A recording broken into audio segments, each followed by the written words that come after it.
ನೋಡಿ, ಬಳ್ಳಾರಿನಲ್ಲಿ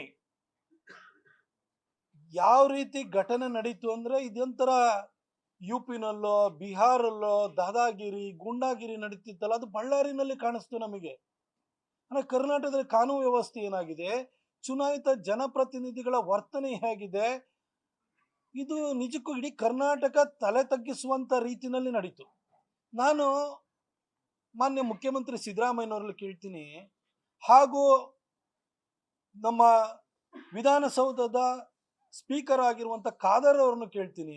ಖಾದರ್ ಅವರೇ, ಈ ಭರತ್ ರೆಡ್ಡಿಯ ಆಟಾಟೋಪ, ಆತನ ವರ್ತನೆ ಈ ಒಂದು ನಾಗರಿಕ ಸಮಾಜ ಸಹಿಸ್ಕೊಳ್ಳಕ್ ಸಾಧ್ಯ ಇಲ್ಲ ಅನ್ನೋದು ಪ್ರತಿ ಅಧಿವೇಶನದಲ್ಲೂ ಕೂಡ ಸಾಬೀತಾಗ್ತಿದೆ. ಜನಾರ್ದನ್ ರೆಡ್ಡಿ ಚುನಾಯಿತ ಪ್ರತಿನಿಧಿ, ನೀವು ಹಿನ್ನೆಲೆ ಪೂರ್ವಾಪರ ಅದನ್ನೆಲ್ಲ ಚರ್ಚೆ ಮಾಡುವಂಥದ್ದಲ್ಲ. ಜನಾರ್ದನ್ ರೆಡ್ಡಿ ಅವರನ್ನ ಮೊನ್ನೆ ಬೆಳಗಾಮಲ್ಲಿ ನಡೆದಂತ ಅಧಿವೇಶನದಲ್ಲಿ ಏಕವಚನದಿಂದ ಈ ಭರತ್ ರೆಡ್ಡಿ ನಿಂದಿಸ್ತಾ ಇದೆ. ಫಸ್ಟ್ ಟೈಮ್ ಆಯ್ಕೆ ಆಗಿರುವಂತ ಮನುಷ್ಯ ಏನು ಅಷ್ಟೊಂದು ಬಳ್ಳಾರಿ ಮೂಲದಿಂದ ಬಂದಾದ ಕೂಡಲೇ ದುಡ್ಡಿನ ಮದ ಅಷ್ಟೊಂದಿರುತ್ತಾ? ಅಲ್ಲಿ ಏಕವಚನದಲ್ಲಿ ನಿಂದಿಸಿದ್ರು ಕೂಡ ಇದು ಈ ತರದ ಒಂದು ಘಟನೆ ಏನಾದ್ರೂ ಸಂಸತ್ತಲ್ಲಿ ನಡೆದಿದ್ರೆ ಅಲ್ಲಿಂದಲೇ ಕಡತದಿಂದ ಹೊರಗಡೆ ಆಗ್ತಿದ್ರು, ವಾಗ್ದಂಡನೆ ನಡೀತಾ ಇತ್ತು, ಸ್ಪೀಕರ್ ಜಾಡಿಸ್ತಾ ಇದ್ರು. ಈ ಭರತ್ ರೆಡ್ಡಿಗೆ ಮೊನ್ನೆ ಅಧಿವೇಶನದಲ್ಲೂ ಕೂಡ ಎಗ್ಗಿಲ್ದಲೆ ಮಾತಾಡ್ಲಿಕ್ಕೆ ಅವಕಾಶ ಮಾಡಿಕೊಡ್ಲಾಯ್ತು. ಇದೊಂಥರ ಅವನಿಗೆ ಒಂಥರ ಏಜ್ ಆ ಥರ ಆಡಿಸ್ತಾ ಇದೆ ಅನ್ಸುತ್ತೆ, ಉನ್ಮಾದದಿಂದ ಮಾತಾಡ್ತಿದ್ರು. ಹಾಗೆ ಬಳ್ಳಾರಿನಲ್ಲಿ ನಡೆದಂತ ಘಟನೆಯನ್ನು ನೋಡಿ. ನನ್ನ ಹತ್ರನೂ ಕೂಡ 2008ರಿಂದ ವೆಪನ್ ಲೈಸೆನ್ಸ್ ಇದೆ, ವೆಪನ್ ಇದೆ. 2012ರಿಂದ ನನಗೂ ಗನ್ಮ್ಯಾನ್ಸ್ ಇದ್ದಾರೆ. ಎಲ್ಲ ಸಾರ್ವಜನಿಕ ಕಾರ್ಯಕ್ರಮಕ್ಕೆ ಹೋಗ್ತೀವಿ, ಏನೋ ತಕರಾರುಗಳು ಸಂಘರ್ಷಗಳು ಆಗ್ತವೆ. ಯಾರು ಗನ್ಮ್ಯಾನ್ ತಗೊಂಡು ಶೂಟ್ ಮಾಡೋದು ನೋಡಿದ್ದೀರಾ? ಅಥವಾ ಎಷ್ಟೋ ಜನ 30-40 ವರ್ಷದಿಂದ ಗನ್ಮ್ಯಾನ್ಗಳನ್ನ ಇಟ್ಕೊಂಡಿರುವಂಥ ರಾಜಕಾರಣಿಗಳಿದ್ದಾರೆ, ಸರ್ಕಾರ ಪ್ರೊಟೆಕ್ಷನ್ ಕೊಟ್ಟಿರೋರು ಇದ್ದಾರೆ. ಯಾರು ಈ ಥರ ವರ್ತಿಸ್ತಾ ಇಲ್ಲ. ಆದರೆ ಭರತ್ ರೆಡ್ಡಿಯ ಹಾಗೂ ಆ ಸತೀಶ್ ರೆಡ್ಡಿಯ ಅಂಗರಕ್ಷಕರು ಗುಂಡು ಹಾರಿಸಿ ಒಬ್ಬ ಕಾರ್ಯಕರ್ತ, ಅದು ಕಾಂಗ್ರೆಸ್ಸಿನ ಕಾರ್ಯಕರ್ತನೇ ಆಗಿರಲಿ, ಆದರೆ ಒಬ್ಬ ಕನ್ನಡಿಗನ ಜೀವ ಹೋಯ್ತಲ್ಲ, ಇದು ಕಾರಣ ಯಾರು?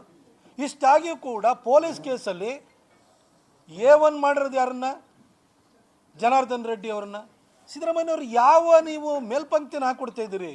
ಮೈಸೂರಿನಲ್ಲಿ ಅಧಿಕಾರಿಗಳ ಹಿಂದೆ ನಿಮ್ಮ ಎದುರುಗಡೆನೆ ಅವಾಚ್ಯ ಶಬ್ದಗಳಿಂದ ನಿಂದಿಸಕ್ಕೆ ಮರಿಗೊಡೋಕೆ ಅವಕಾಶ ಮಾಡಿಕೊಟ್ರಿ. ರಶ್ಮಿ ಮಹೇಶ್ಗೆ ಅವರಿಗೆ ಚಪ್ಪಲಿ ಹೊಡೆಯೋಕೆ ಅವಕಾಶ ಮಾಡಿಕೊಟ್ರಿ. MK ಗಣಪತಿ ಅಂತವರು ಅನುಮಾನಾಸ್ಪದವಾಗಿ ಸರ್ಕಾರದ ಹತ್ರ ಬೆರಳು ತೋರಿಸಿ ಸಾವನ್ನಪ್ಪೋಂಗೆ ಮಾಡಿದ್ರಿ. PSI ಜಗದೀಶ್ ಅವ್ರನ್ನ ಡ್ರ್ಯಾಗರ್ನಲ್ಲಿ ಚುಚ್ಚಿ ಸಾಯಿಸೋದಾಯ್ತು, ಮಲ್ಲಿಕಾರ್ಜುನ ಬಂಡೆ ಅವರನ್ನು ಶೂಟ್ ಮಾಡಿ ಸಾಯಿಸಿದ್ರು. ಈ ರೀತಿ ಘಟನೆಗಳೆಲ್ಲ ಸಂಭವಿಸ್ತಾ ಇದ್ದು. ಈಗ ನೋಡಿದರೆ ವಿಧಾನಸೌಧದಲ್ಲಿರುವಂಥ ಜನಪ್ರತಿನಿಧಿ ಮೇಲೆ ನಿಮ್ಮ ಪಕ್ಷದ ಜನಪ್ರತಿನಿಧಿ ಎಗ್ಗಿಲ್ದಲೆ ಮಾತಾಡುವಂಥದ್ದು, ಆತನ ಅಂಗರಕ್ಷ ಗುಂಡಾರಿಸಿ ನಿಮ್ಮ ಕಾರ್ಯಕರ್ತನೇ ಸತ್ತೋದ್ರೂ ಕೂಡ ರಾಜಕೀಯವಾಗಿ BJPಯವರನ್ನ ತುಳಿಬೇಕು ಅನ್ನೋ ಕಾರಣಕ್ಕೋಸ್ಕರ A1 ಮಾಡುವಂಥದ್ದು ಏನು ನಡೀತಿದೆ ಸರ್? ನೀವು ಕುರ್ಚಿನಲ್ಲಿ ದೇವರಾಜ ಅರಸವ್ರ ರೆಕಾರ್ಡ್ ಮುರಿದು ಬಿಡ್ತೀರಿ, ನಂಗೆ ಗೊತ್ತು.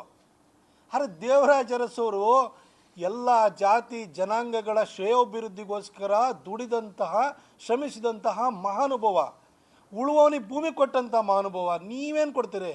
ಎಲ್ಲರ ಜೀವ ತೆಗೆಯುವಂಥವ್ರನ್ನ ಸಾಕೊಂಡಿದ್ದೀರಿ. ಏನು ಮೇಲ್ಪಂಕ್ತಿ ಹಾಕೊಡ್ತಿದ್ದೀರಿ ಸರ್? ಆ ಭರತ್ ರೆಡ್ಡಿ ಅಂತ ಒಬ್ಬ ಮೊನ್ನೆ ಬಂದಿರುವಂಥ ಶಾಸಕನಿಗೆ ಈ ರೀತಿ ನಡ್ಕೊಳ್ಳೋದಕ್ಕೆ ಅವಕಾಶ ಮಾಡಿಕೊಡ್ತಿದ್ರಿ ಅಂದರೆ ಸರ್, ಅವನ್ ತಪ್ಪು ಅಂತ ಮಾತ್ರ ಹೇಳಲ್ಲ ಸರ್, ಇದು ನಿಮ್ಮ ತಪ್ಪಿದೆ ಸರ್. ಇದು